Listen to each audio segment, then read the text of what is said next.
صباحك مليان بالخير والنعمة والبركة.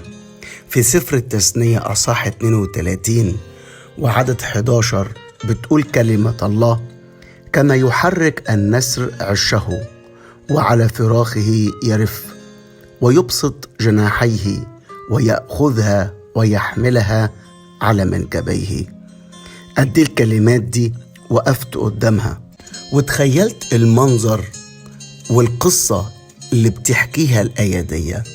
بتحكي ايه القصة؟ ان زي ما النسر بيجي في وقت انه لازم يحرك العش عشان النسر الصغير يعرف ويتجرأ ويتحط في المحك علشان يتعلم الطيران.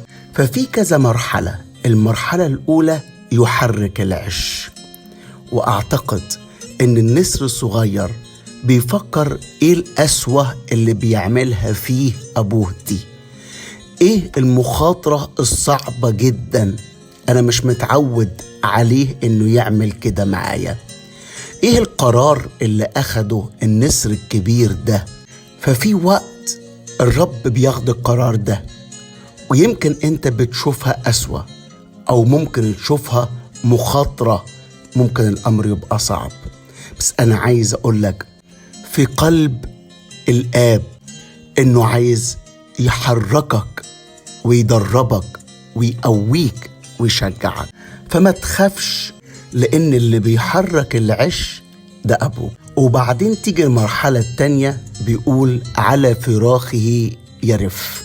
يمكن شايف نفسك أنت بتقع، شايف نفسك في مخاطرة وأمر صعب جدا اتعرضت ليه، لكن هو عينه عليك بيرف من فوق، وكمان مش سايبك، ده في معية خاصة جدا ليك، وده أساسه مش قسوة لكن ده حب، وبيراقب كل خطواتك في الوقت اللي انت حاسس فيه نفسك وحيد، وحاسس نفسك بتقع، وحاسس نفسك ضعيف.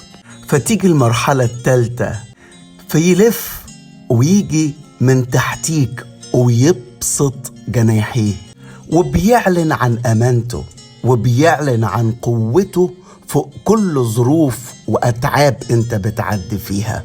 يمكن ما تكونش شايفه لأنه في الوقت ده بيكون تحتيك وبيبسط جناحيه، لسه ما لمسكش، بس عايز أقولك ما تخافش لأنه موجود وباسط جناحيه، لا تصدم بحجر رجلك.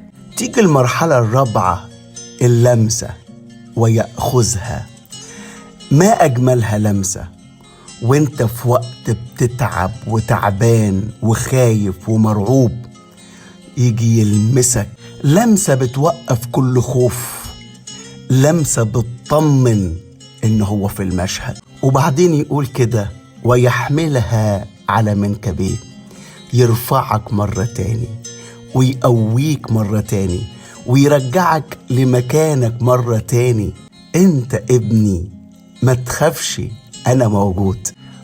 طبعا النسر اطمن ورجع تاني لمكانه، لكن بعد شوية راح عمل الامر ده مرة تاني، بدأ يحرك النسر تاني، لكن في المرة التانية كان عارف ان ابوه بيرف عليه من فوق، وكان عارف انه في المرحلة التانية هيبسط جناحيه وهياخده وهيرفعه.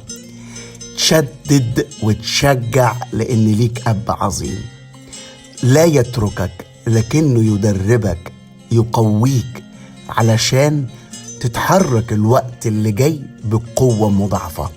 في اسم الرب يسوع استقبل معايا كده، قول: أنا واثق إنك معايا، أنا واثق إنك بتدربني، بتقويني، بتشجعني، بتشددني، علشان كده الوقت اللي جاي هفرد جناحاتي، هتحرك بقوة النسر في اسم يسوع.